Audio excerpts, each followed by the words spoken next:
From the beginning, 6 years ago, Landskrona Photo Festival was an initiative from Landskrona City Council to bring positive change to the city, to bring more cultural events to the city.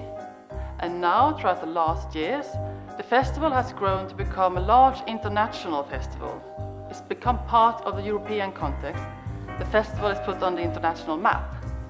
And we are going to see, the coming days now, the festival lasts for 10 days. A large international audience also coming to our city. So it's a nice blend of a local audience, a regional and an international. What's important with the festival is actually that it's a very small city, because what we can do is we can use all the various spaces that we have in our city and fill them with photography. So we have our museum, we have our art hall, a beautiful 1960s modernist building. We have our old castle with an old prison that we also use for photography. So all various buildings, both historical and contemporary, are used for the festival for photography. And then when you walk in between the buildings that are only situated 5 minutes from each other, you venture upon photography within the public space as well.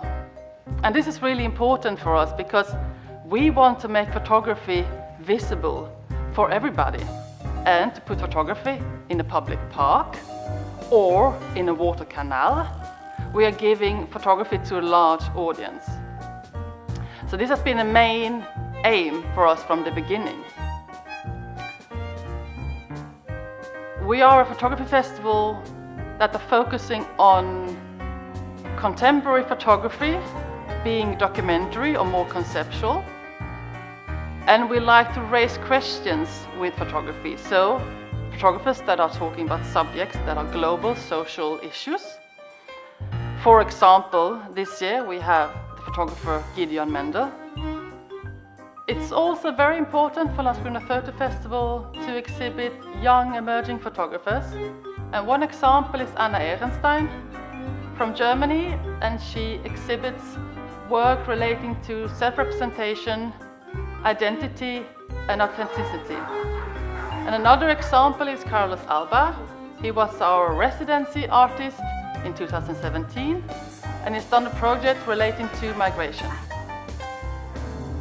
It's very important for the festival to be curated and also to have an international curator's point of view. Even though we are a small city, I think this international perspective is very, very important. And it gives a really high level of quality of work that we do. So that's something that we will take on in the future as well, the international voice. I feel really privileged to be here in Landskrona and to have my work part of the Landskrona Festival. I was approached by Christian Cujol, the curator for the festival, some months ago, and I had no idea that my work would be shown in such a remarkable location, in such a special way.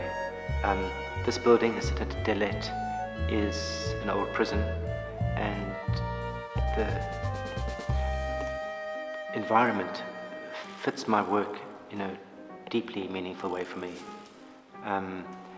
On many levels. On one level, just the textures of the walls and the physical condition of the building matches these images here, which are images from my Drowning World project. This is a series which I call The Watermarks. I have seen some other exhibitions in this festival, and I think it's a really interesting curation, and I think the dialogue and the conversation between my work and the other exhibitions is, for me, quite fascinating. I would never have expected to be part of such a kind of remarkable conversation.